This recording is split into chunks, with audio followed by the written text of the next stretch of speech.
Conseils pour la pratique du Tianchen Qigong, Qigong pour la santé, proposé par Song Mingyang. Nous avons vu dans une précédente vidéo qu'il était important de bien accentuer le contraste entre Qu flexion, Shen extension et entre Song détente, Qin tension.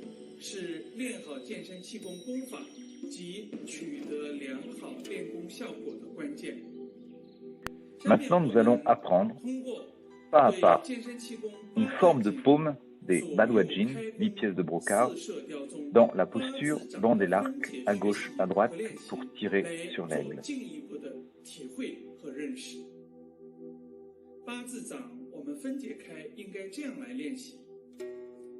Premièrement, paume ouverte, 5 doigts naturellement droits.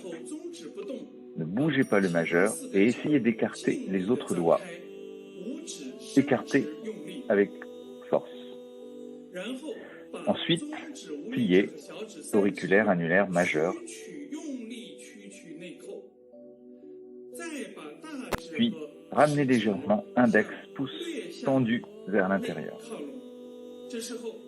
À ce moment, les 3 doigts sont fléchis et en tension, tandis que les 2 autres sont droits et relativement détendus. C'est ce qu'il appelle contraste entre flexion-extension et entre détente-tension.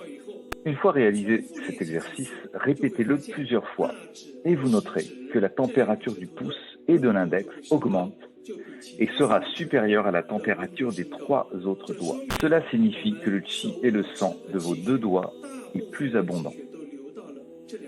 Ceci est la manifestation de détente-tension, flexion-extension, qui permettent de contrôler le flot de qi et de sang dans le corps.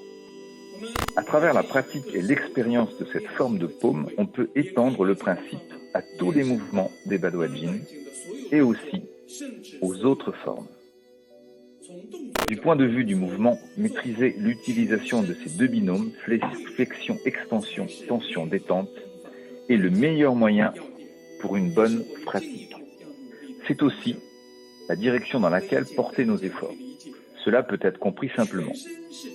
C'est mauvais pour tout le corps d'être en extension, c'est mauvais pour tout le corps d'être en flexion. De la même façon, ce n'est pas bon pour tout le corps d'être tendu, ce n'est pas bon pour tout le corps d'être détendu. C'est l'incarnation concrète de la théorie et de la méthode. Qu flexion, Shen extension, Song détente, Qin tension, Shu déficience, She excès, et Yin et Yang, comme cela est dit dans la tradition de la Chine ancienne.